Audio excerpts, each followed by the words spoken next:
امت مسلمہ کے لیے امام علیہ السلام نے علم کے دریا بہائے، اور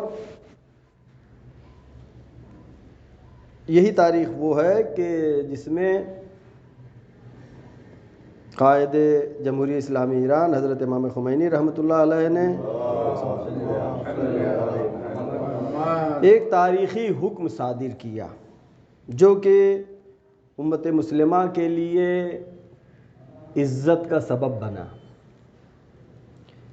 جبکہ آج کے اس دور میں شیعہ ہی وہ فرقہ ہے، وہ مذہب ہے کہ جس کے یہاں اجتہاد زندہ ہے، جس کے یہاں مجتہد ہے، جس کے یہاں مرجع ہے، جو کتاب و سنت اجماع و عقل کے ذریعے سے مسائل شرعی کو قوم تک پہنچاتے ہیں اور مسلمانوں کے مشکلات کا حل نکالتے ہیں۔ ورنہ دیگر مذاہب میں باب اجتہاد بند ہو چکا، ان کے یہاں جو فتویٰ ان کے ائمہ نے دیا ہے، چاروں اماموں نے، اسی کے مطابق وہ فتویٰ دیتے ہیں، لیکن مذہب شیعہ میں ایسا نہیں ہے، بلکہ ہر مسئلہ شرعی کو، ایک ایک مسئلہ شرعی کو ہمارا مرجع و مجتہد استنباط کرتا ہے، اجتہاد کرتا ہے، کتاب و سنت کے ذریعے جب یقین تک پہنچ جاتا ہے کہ اللہ کا حکم ہے، یہ رسول کا حکم ہے، اس وقت وہ حکم صادر کرتے ہیں۔ لہذا سلمان رشدی کہ جو مرتد ہو گیا تھا اور اس نے کتاب لکھی شیطانی آیات شیطانی، اور جس میں اس نے پیغمبر اکرم حضرت محمد مصطفیٰ صلی اللہ علیہ وآلہ وسلم کا مذاق اڑایا، اس میں تمام امت خاموش بیٹھی تھی، لیکن مرد مجاہد امام خمینی نے اس کے مرتد ہونے کا فتویٰ صادر کیا اور یہ بتا دیا کہ اگر کوئی پیغمبر کی توہین کرتا ہے، کوئی رسول اللہ کی توہین کرتا ہے، کوئی ائمہ کی توہین کرتا ہے تو ہم خاموش بیٹھنے والے نہیں ہیں، بلکہ حق بات ہمیشہ بلند رہتی ہے۔ آج کے اس خطبہ جمعہ میں چاہتا ہوں برکت کے سلسلے میں کچھ باتیں آپ کی خدمت میں پیش کریں گے۔ البتہ برکت جب لفظ آتا ہے تو ہمارے ذہن میں صرف ایک چیز آتی ہے کہ مال میں برکت، حالانکہ برکت ہر چیز سے مربوط ہے۔ برکت وہ ہے کہ اس میں ہم جس میں اسباب برکت بھی بیان کریں گے، اور سورہ اعراف کی آیت نمبر 96 جس میں خداوند عالم فرماتا ہے وَلَوْ أَنَّ أَهْلَ الْقُرَىٰ آمَنُوا وَاتَّقُوا لَفَتَحْنَا عَلَيْهِمْ بَرَكَاتٌ مِّنَ السَّمَاءِ وَالْأَرْضِ وَلَٰكِنْ كَذَّبُوا فَأَخَذْنَاهُمْ بِمَا كَانُوا يَكْسِبُونَ۔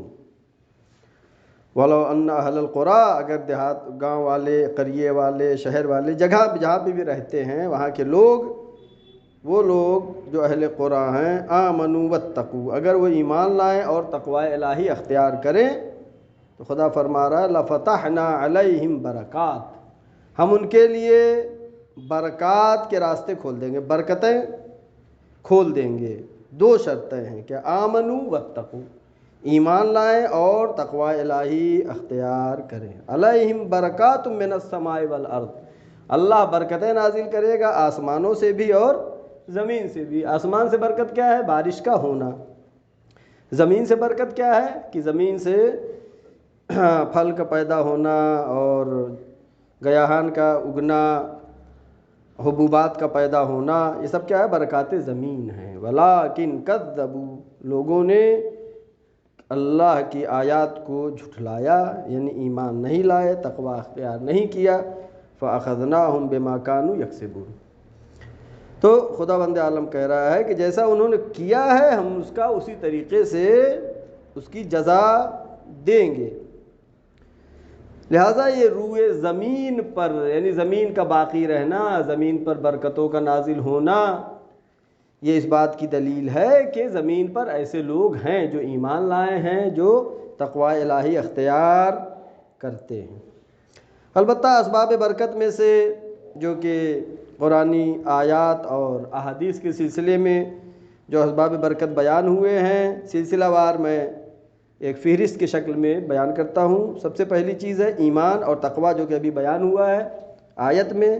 دوسرے کیا ہے؟ استغفار کرنا۔ استغفار کرنے سے برکتیں نازل ہوتی ہیں، نہ کہ استغفار صرف جو ہے گناہوں سے توبہ کرنے کا استغفار نہیں، صرف استغفار کرنا چاہیے، ہر حال میں استغفار کرنا چاہیے۔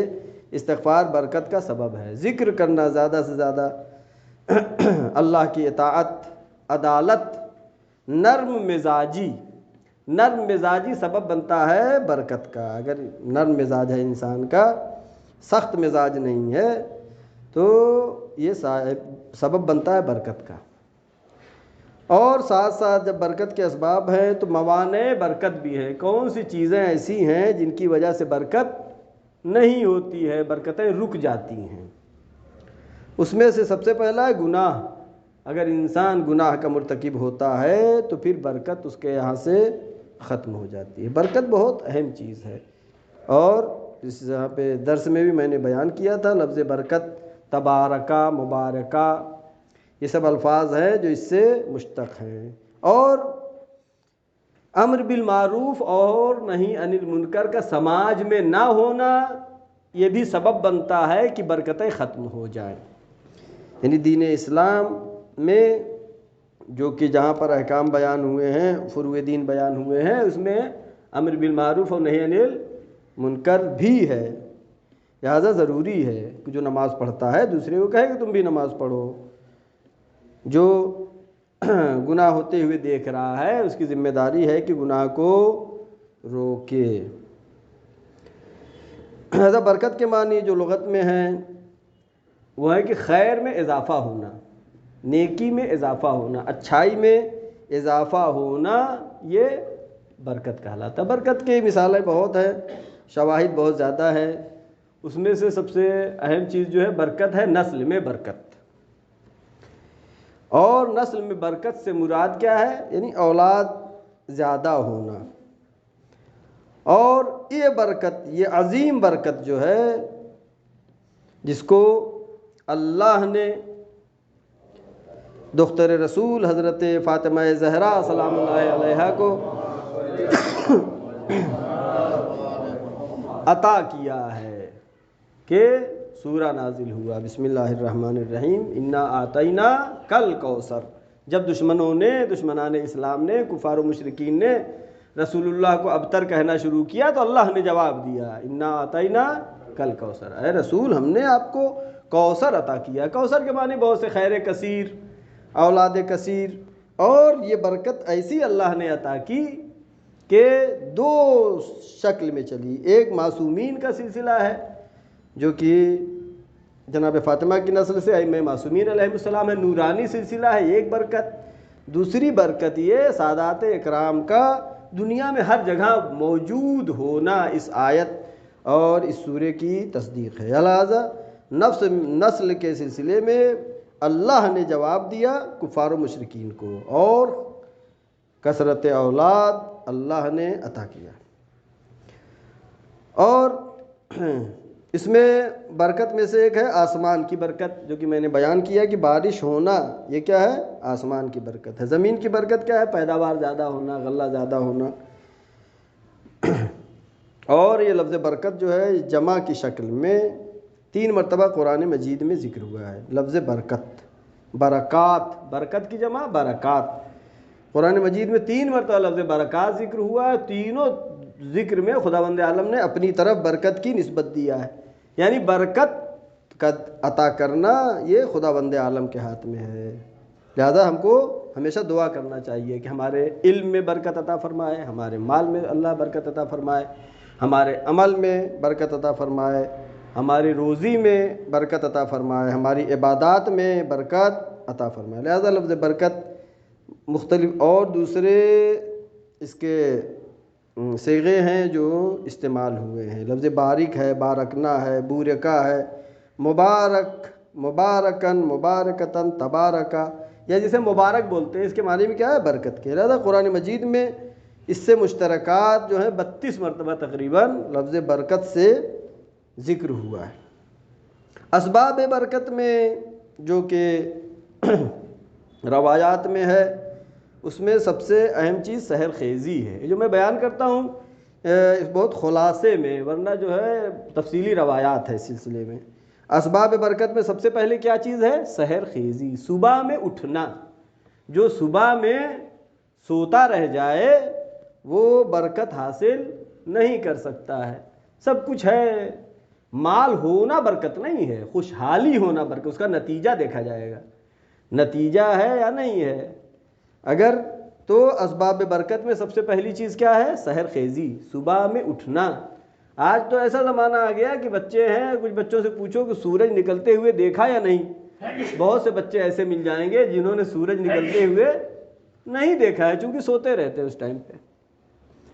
اور ایک استاد نے مدرسہ حجتیہ میں، شاید میں نے پہلے بھی بیان کیا کہ علم اخلاق کے استاد تھے، نام نہیں یاد ہے، انہوں نے یہ ذکر کیا کہ ہم لوگ یا ہمارے بزرگان جو ہیں یہ بیان کرتے تھے کہ ہم لوگ نماز شب جو پڑھتے تھے مدرسے میں تو ٹھنڈک کی وجہ سے پانی جم جاتا تھا، مدرسے کے حوض میں جو پانی رہتا تھا وہ جمع ہوا، اس سے برف لے کر کے اس کو پگھلا کر کے وضو کر کے نماز شب پڑھتے تھے۔ لیکن انہوں نے اس وقت کہا 15 سال پہلے کم سے کم یا اور زیادہ، انہوں نے کہا وہ وقت ایسا آنے والا ہے جو ہم اپنی آنکھوں سے دیکھ رہے ہیں، انہوں نے جو کہا تھا کہ آئندہ والی نسلیں، آنے والی نسلیں اپنے بعد والوں پر فخر کریں گی، کس بات پہ؟ کہ ہم نماز صبح اٹھ کے پڑھتے تھے۔ کہاں پہ کتنا نیچے آ گئے؟ ہمارے بزرگان نماز شب پہ فخر کرتے تھے، اور اب جو نسل آ رہی ہے وہ فخر کرے گی کہ ہم لوگ نماز صبح اٹھ کر کے اول وقت میں پڑھتے تھے۔ لہٰذا سحر خیزی کے برکات بہت زیادہ ہیں، روحانی برکات بھی ہے، جسمانی فوائد بھی ہے، صحت کے لیے بھی اچھا ہے، اور روح کے لیے بھی بہت سی برکت ہے۔ لہٰذا ہم کو کوشش کرنا چاہیے کہ نماز صبح کے بعد کم سے کم سورج نکلنے کے وقت پہ سوئیں نہیں۔ یہ برکات میں سے ایک سبب برکت۔ دوسری سبب برکت میں کیا ہے؟ سلام کرنا۔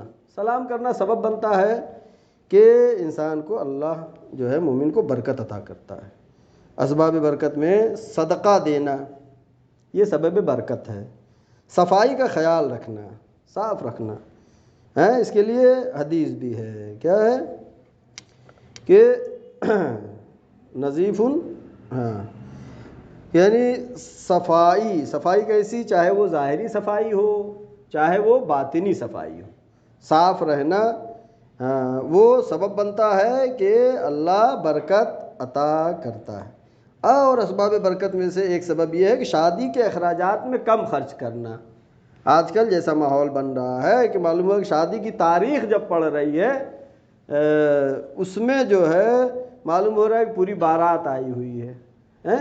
اخراجات اس طرح کے زیادہ ہونے سے برکت ختم ہو جائے گی۔ لہٰذا ہمیں کوشش کرنا چاہیے کہ اس طرح کے اخراجات کو کم کریں، اور تاکہ ایسا نہ ہو کہ مثلا ایک دن کی خوشی کے لیے کئی سال تک غم منایا جائے۔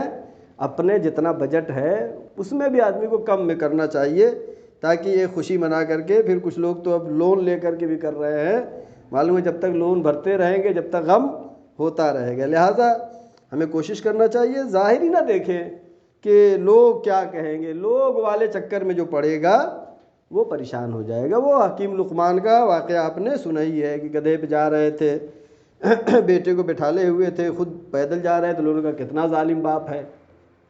آگے بڑھے تو خود بیٹھ گئے، بیٹا لے کے چلنے لگا، کہا بیٹے کو جو ہے پیدل چلوا رہا ہے، خود سواری پہ ہے۔ آگے چلے پھر پیدل چلنے لگے، کہا کتنے بیوقوف ہیں، یہ دنیا یہی ہے، دنیا یہی ہے۔ دونوں بیٹھ گئے، کہا کتنے ظالم لوگ ہیں، ایک سواری پہ دو آدمی بیٹھے ہوئے۔ لہٰذا اس کے چکر میں نہیں پڑنا چاہیے، ہم کو کوشش کرنا چاہیے۔ اس مصیبت سے، اس پریشانی سے ہر شخص خود ذمہ دار ہے، ہر شخص خود تھوڑا سا فیصلہ کرنا ہے، دل کو مضبوط کرنا ہے۔ اور سماج کیا کہے گا، معاشرہ کیا کہے گا، لوگ کیا، آپ یہ دیکھیں اللہ کیا کہے گا، رسول کیا کہیں گے، فرشتے کیا کہیں گے، انبیاء کیا کہیں گے، یہ اہم چیز ہے۔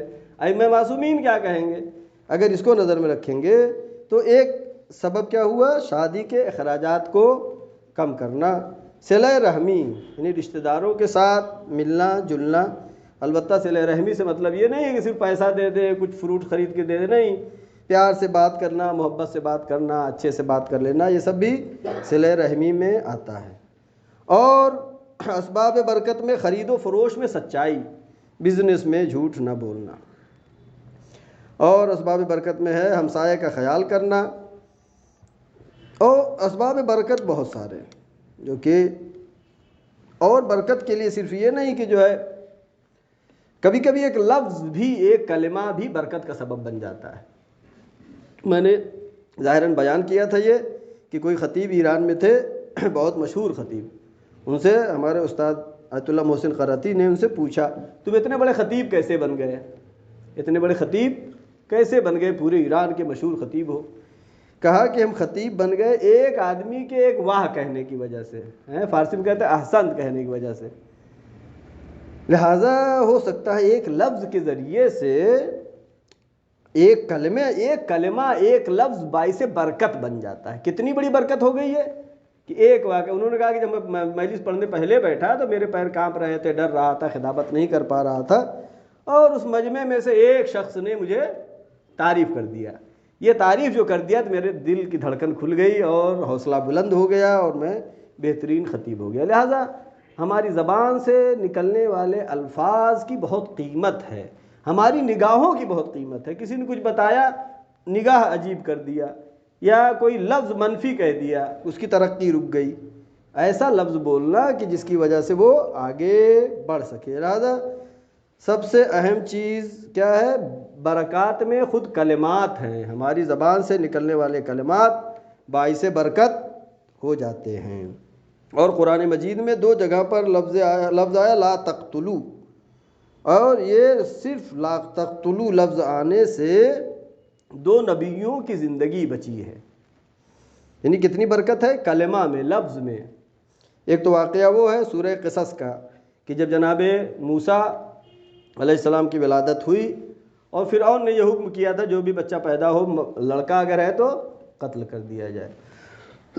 اب جو جناب موسیٰ کی ولادت ہوئی تو خداوند عالم نے وحی کیا ان کی ماں کے پاس، وحی بھیجی، وَأَوْحَيْنَا إِلَىٰ أُمِّ موسیٰ، سورہ قصص آیت نمبر 7۔ خداوند عالم فرما رہا ہے ہم نے وحی کیا اِلیٰ أُمِّ موسیٰ، موسیٰ کی ماں کے پاس ہم نے وحی بھیجی، ان ارضعیہ ہے کہ اس بچے کو آپ دودھ پلائیے، فَإِذَا خِفْتَ عَلَيْهِ، جب تم ڈرو کہ فرعون اب اس کو قتل کر دے گا، اس کا لشکر اسے قتل کر دے گا، فَالْقَيْهِ فِي الْيَمِّ وَلَا تَخَافِي وَلَا تَحْزَنِي، اس کو پانی کے حوالے کر دو، وَلَا تَخَافِي وَلَا تَحْزَنِي، آپ ڈریے نہیں، آپ غم مت کیجئے، انا رادوہ الیک، اللہ نے وعدہ کیا جناب موسیٰ کی ماں سے کہ میں واپس تمہیں پلٹا کر کے موسیٰ کو دوں گا، اور ساتھ ساتھ ایک بشارت بھی دی، وَجَاعِلُوهُ مِنَ الْمُرْسَلِينَ، ہم اسے مرسلین میں سے بنائیں گے۔ یہ ہوا اب جب جناب موسیٰ کی ماں نے اس میں صندوق میں جناب موسیٰ کو ڈال کے دریائے نیل کے حوالے کر دیا، اور وہ بہتا ہوا صندوق فرعون کے محل کے پاس سے گزرا، تو اس وقت فرعون اور فرعون کی زوجہ جو کہ مومنہ تھی، بہتا ہوا صندوق آیا، کہا صندوق کیسا ہے، اس کو لایا جائے، سپاہی گئے، اس کو لائے، کھولا گیا تو اس میں ایک بچہ۔ اب جیسے ہی فرعون نے دیکھا تو اس کا حکم تھا خود اسی کے ہاتھ میں آ گیا، کہا کہ بچوں لڑکا اگر ہے تو اس قتل کر دینا ہے، فوراً قتل کا حکم۔ اس وقت زن فرعون نے کہا لا تقتلو، اس بچے کو قتل نہ کرو، ہو سکتا ہے ہمارے پاس اولاد نہیں ہے، اس کی پرورش کریں گے، تربیت کریں گے، اور یہ تو پانی کا بچہ ہے، پانی سے آیا ہے، لہٰذا یہ سبب بنا ایک لفظ لا تقتلو، اس کو قتل نہ کرو، اور یہ ایک کلمہ اتنا باعث برکت بنا زن فرعون کا کہ ایک نبی کی جان بچ گئی۔ یا بھی جناب یوسف کے بارے میں بھی ہے کہ جب جناب یوسف کے بھائیوں نے لے جا کر کے انہیں چاہا کہ قتل کر دیں، تو اس وقت خداوند عالم نے قرآن مجید میں اس کو ذکر کیا، قال قائل منہم، ان میں سے ایک نے کہا۔ اب تفسیر میں اختلاف ہے کس بھائی نے کہا، اور نام کی بات نہیں یہاں پر، لا تقتلوا یوسفا، یوسف کو قتل نہ کرو، وَأَلْقُوهُ فِي غَيَابَتِ الْجُبِّ، اس کو کنویں میں ڈال دو، قتل نہ کرو، کوئی آئے گا قافلہ لے کر کے چلا جائے گا، اور ایک لفظ جو ہے لا تقتلوا یوسفا، یوسف کو قتل نہ کرو، جناب یوسف کی جان بچ گئی۔ لہٰذا کوئی ایک لفظ ایک کلمہ ہماری زبان سے نکلا ہوا کبھی سبب بن سکتا ہے کہ ایک زندگی بن جائے، ایک زندگی بن جائے، ایک جوان ترقی کے مراحل کو طے کرنے لگے۔ ایک تھوڑا سا حوصلہ، تھوڑا سا شوق دلا دینا، تھوڑا سا اس کی تائید کر دینا، منفی لفظ بولنے کے بجائے مثبت بولنا۔ جشن ہو رہا ہے، بچے آ رہے ہیں، پڑھ رہے ہیں، آپ نے واہ واہ کیا اس نیت سے کہ یہ بچہ محبت اہل بیت میں اور آگے بڑھے اور بہترین قصائد پڑھے اور بہترین اشعار پڑھے۔ اگر اس نیت سے آپ نے ایک واہ کہہ دیا اور وہ آگے نکل گیا اور پڑھتا رہا، تو پھر یہ نیت جو آپ کی تھی واہ کہنے کی، یہ کیا، یہ ایسا کلمہ تھا جس نے ترقی دی اسے۔ اب جتنا بھی وہ پڑھتا رہے گا آپ کو ثواب بھی ملتا رہے گا۔ اور ساتھ ساتھ یہ بھی اعلان کر دیں کہ جشن انشاءاللہ کل رات میں ہوگا، شب ولادت امام محمد باقر علیہ السلام، بعد نماز مغرب ہے، آپ حضرات اس میں بھی شرکت کریں۔ اور پھر برکت کے سلسلے میں آخری، یا وقت بہت کم رہ گیا ہے، برکت کے سلسلے میں ایک آخری اور بیان کر دوں۔ کبھی کبھی حیوان کا ایک فعل جو کہ قرآن نے ہم کو بتایا ہے کہ سبب برکت ہوا ہے، وہ کیا، جب قابیل نے جناب حابیل کو قتل کر دیا اور قتل کرنے کے بعد اب جو ہے پشیمان تھا کہ ہم نے تو غلط کر دیا، اب مر گیا، اب کیا کریں، ابھی تک کوئی مرا نہیں تھا زمین پہ، تو قرآن مجید میں اللہ نے یہ آیت میں بتایا، فبعث اللہ غرابا، اللہ نے مبعوث کیا، بھیجا ایک کوے کو، یبحث فی الارض، تاکہ اس زمین کو کھودنے لگا، وہ لیریہ کیف یواری، تاکہ وہ دیکھ لے قابیل کیف یواری سوءۃ اخیہ، کہ اپنے بھائی کو کیسے پوشیدہ کرے۔ لہٰذا ایک کوے نے ایک فعل کو کر کے انسانوں کو بتایا، وہ کیا ہے کہ جو مر گیا ہے اس کو زمین میں دفن کرنا ہے۔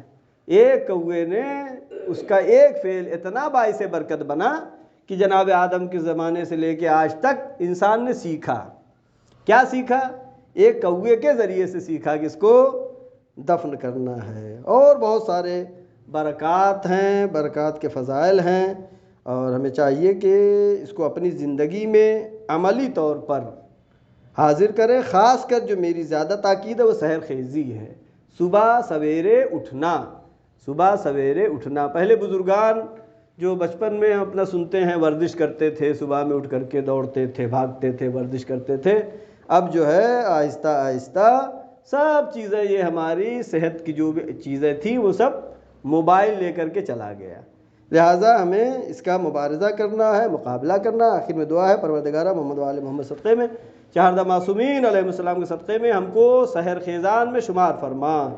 پروردگارہ محمد وآل محمد صدقے میں ہمیں زیادہ سے زیادہ توفیق دے کہ ہم تیری طاعت و عبادات انجام دے سکیں۔ معبود جو پریشان حال ہیں ان کی پریشانیوں کو برطرف فرما۔ پروردگارہ جو مریض ہیں ان کو شفائے کامل و عاجل عطا فرما۔ پروردگارہ جو بے روزگار ہیں ان کو بہترین روزی عطا فرما، جو باروزگار ہیں ان کی روزی میں خیر و برکت عطا فرما۔ پروردگارہ باران رحمت ہم پر نازل فرما۔ معبود ہمارے ملک ہندوستان میں امن و امان، سکون و شانتی عطا فرما۔ پروردگارہ جہاں جہاں بھی شیعان حیدر کرار ہیں ان کی جان و مال، عزت و آبرو کی حفاظت فرما۔ معبود پرچم اسلام کو سربلند فرما، پرچم کفر و نفاق کو سرنگو فرما۔ آخری حجت امام زمانہ کے ظہور میں تعجیل فرما، ہم سب کو ان کے یاور و انصار میں شمار فرما۔ وآخر دعوانا الحمد للہ رب العالمین۔ بسم اللہ الرحمن الرحیم۔ ان احسن الحدیث وابلغ الموعظہ ان الانسان لفی خسر الا الذین آمنوا وعملوا الصالحات وتواصوا بالحق وتواصوا بالصبر۔ صدق اللہ العلی العظیم۔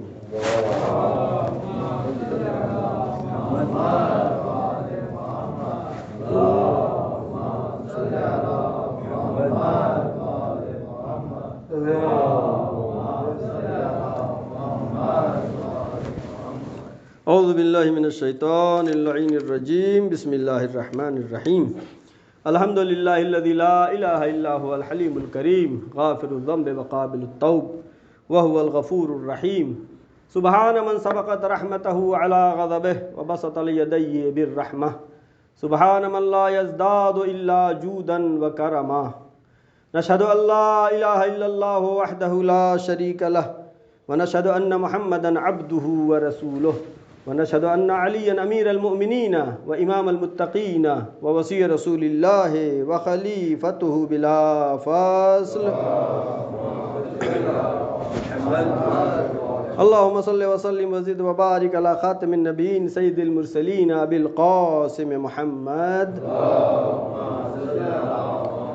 وعلى سيدة نساء العالمين فاطمة الزهراء بنت رسول الله.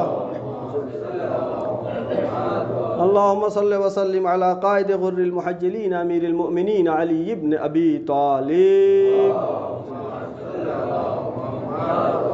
اللهم صل وسلم على الحسن المجتبى وعلى الحسين الشهيد بكربلاء وعلى علي بن الحسين زين العابدين وعلى محمد بن علي باقر العلوم الأولين والآخرين وعلى جعفر بن محمد الصادق وعلى موسى بن جعفر الكاظم وعلى علي بن موسى الرضا وعلى محمد بن علي التقي وعلى علي بن محمد النقي وعلى الحسن بن علي العسكري وعلى مولانا صاحب العصر والزمان آدم الكفر والفسوق والعصيان. أوصيكم عباد الله ونفسي بتقوى اللہ. سب سے پہلے اپنے نفس کو اور پھر تمام حضار محترم کو تقوی الہی کی دعوت دیتا ہوں. اور اس جمعے کے دوسرے خطبے میں ہمارا عنوان ہے آرامش، سکون اور اطمینان. انسان کو جو کہ روح سے مربوط ہے، انسان اپنے جسم کے آرام کے لیے تو بہت کوششیں کرتا ہے، لیکن اپنی روح کے لیے جو کہ اصل ہے، یہ روح کو جب سکون ہے تب انسان کو سکون ملے گا. اگر روح کو سکون نہیں ہے تو انسان کو سکون ملنے والا نہیں ہے. اور قرآن مجید نے بارہا بہت تاکید کے ساتھ یہ کہا الا بذکر اللہ تطمئن القلوب. ذکر خدا کرو، ذکر خدا کرو گے تو دلوں کو آرام ملے گا. سجدے میں سر رکھ دینا، اللہ کی عظمت کے سامنے، اس کی بارگاہ میں تھکا ہوا انسان ہے، سجدے میں سر رکھے سبحان رب الاعلی و بحمدہ، سکون مل جائے گا. چونکہ اللہ کی کتاب انسانوں کو یہ بتا رہی ہے. اور لفظ کے مترادف جو ہیں سکینہ، آرامش، طمانینہ، یہ تمام حروف ہیں جو اطمینان، سکون اور سکون کے بارے میں بہت ہی ہم کو راستے بتائے گئے ہیں. اور اس سلسلے میں یہ آیت آپ سنتے رہتے ہیں جو کہ مظلوم کربلا حضرت امام حسین علیہ السلام کے لیے کی آیت ہے سورہ فجر کی. یا ایتھا النفس المطمئنہ ارجعی الی ربک راضیہ مرضیہ فادخلی فی عبادی وادخلی جنتی. اے نفس مطمئنہ، نفس مطمئن، نفس مطمئن. یہ انسان ایمان کے درجات کو جتنا بلند درجے پر پہنچتا جائے گا اس کے نفس کو سکون ملتا چلا جائے گا. ابھی ایک دن پہلے 22 بہمن ایران میں جو کہ انقلاب جمہوریہ اسلامی ایران کے کامیابی کا جشن منایا بھی گیا. اور اس میں جو رپورٹر ہیں، جب امام خمینی رحمۃ اللہ علیہ فرانس سے جب آ رہے تھے ایران کے لیے، ابھی پورا انقلاب نہیں آیا تھا، صرف ہوائی فوج سلنڈر ہوئی تھی اور خطرہ تھا کبھی بھی ان کے جہاز پہ امریکہ وغیرہ کوئی میزائل مار دے، ختم کر دے. تو کسی نے پوچھا، رپورٹر نے پوچھا کہ آپ کیا احساس کر رہے ہیں، اتنا بڑا انقلاب کامیاب ہو گیا، وہ بھی اس زمانے میں کہ جب تمام انقلاب دین کے خلاف آ رہے تھے، ایک انقلاب اسلام کے نام پر کامیاب ہو رہا ہے، آپ کیا احساس کر رہے ہیں؟ تو انہوں نے کیا کہا، فارسی میں کہتے ہیچ. ہیچ یعنی کچھ بھی نہیں، کچھ بھی نہیں. یعنی اگر کامیاب ہو گیا تب بھی کوئی بات نہیں، اور نہیں کامیاب ہوا تب بھی کوئی بات نہیں. انہوں نے کہا کہ ہم نتیجے کو نہیں دیکھتے ہیں، امام خمینی کا مشہور قول ہے یہ، ہم نتیجے کو نہیں دیکھتے ہیں، ہم اپنی ذمہ داری کو دیکھتے ہیں، ہماری ذمہ داری کیا کرنا ہے وہ ہم کریں گے، ہوگا کیا وہ ہو نہ ہو وہ تو اللہ کے ہاتھ میں ہے، جو ہماری ذمہ داری ہے اس کو ہم پورا کریں گے۔ لہٰذا جو اللہ پر کامل ایمان رکھتے ہیں ان کے اندر اطمینان پیدا ہوتا چلا جاتا ہے۔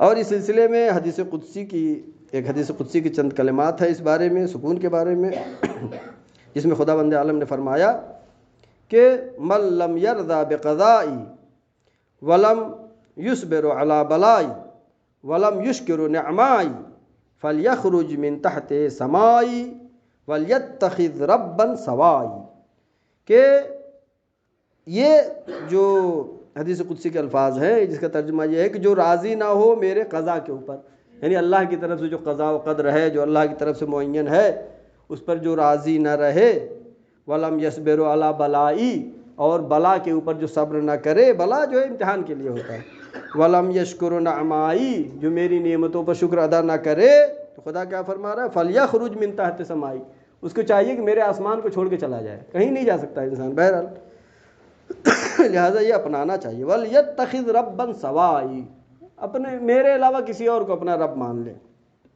معلوم یہ ہوا کہ انسان کو سکون کب ملے گا؟ سکون ملے گا جب وہ اللہ کے قضاء و قدر پر راضی رہے، خوش رہے، جو بھی ہے اس پہ خوش رہنا۔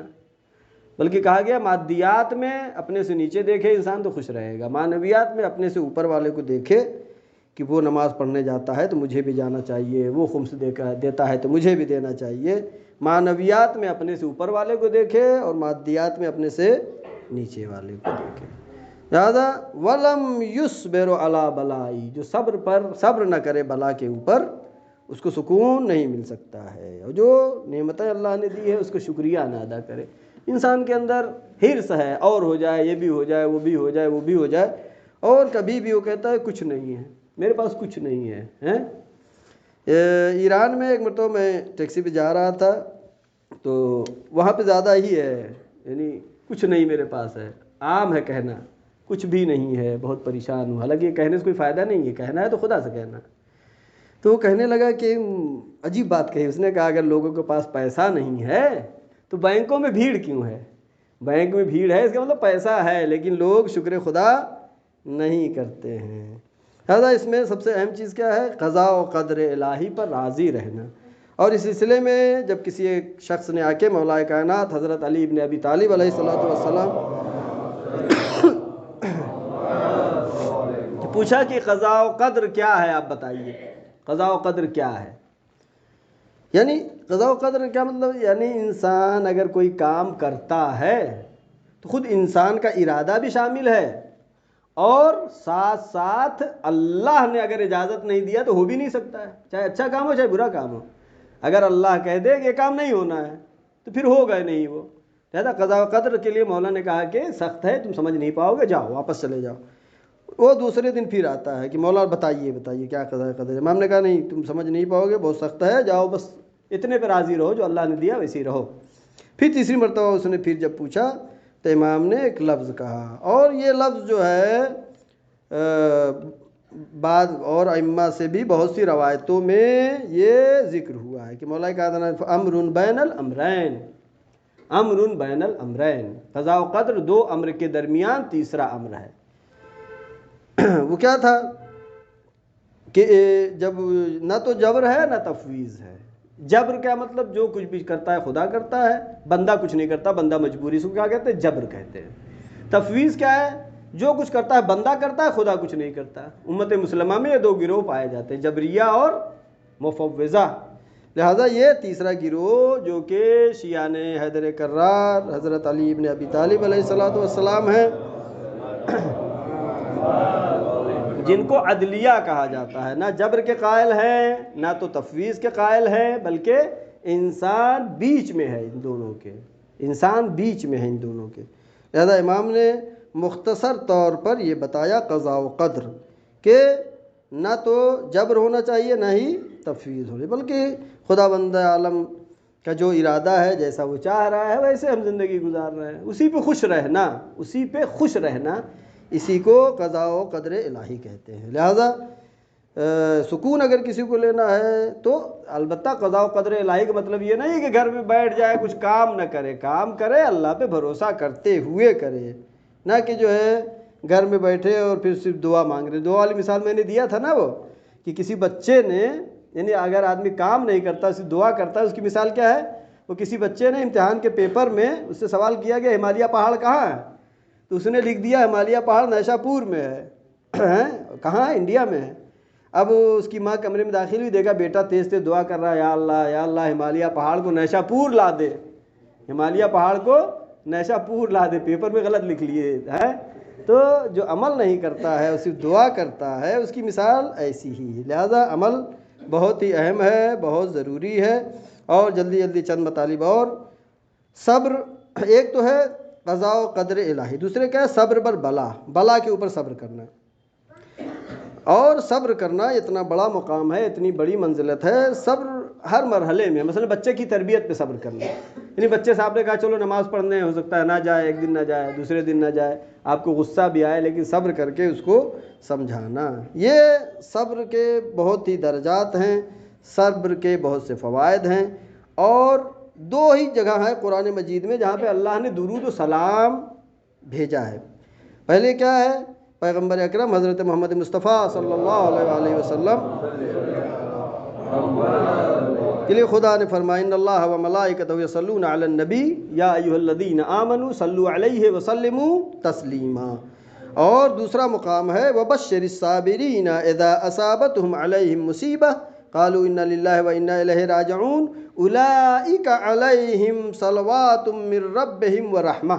یہ وہ لوگ ہیں جن کے اوپر اللہ کی صلوات ہے، اللہ کا درود ہے، اللہ کی رحمت ہے، اور یہی لوگ ہدایت یافتہ ہیں۔ لہذا صبر کا مقام بہت زیادہ ہے۔ اور یہ ماہ رجب شروع ہونے والا ہے، یہ استغفار کا مہینہ ہے، دعاؤں کا مہینہ ہے، برکت کا مہینہ ہے، اور وقت زیادہ نہیں ہے کہ اس بارے میں زیادہ بیان کریں۔ بس ایک واقعہ کہ ہمارے پانچویں امام حضرت محمد باقر علیہ السلام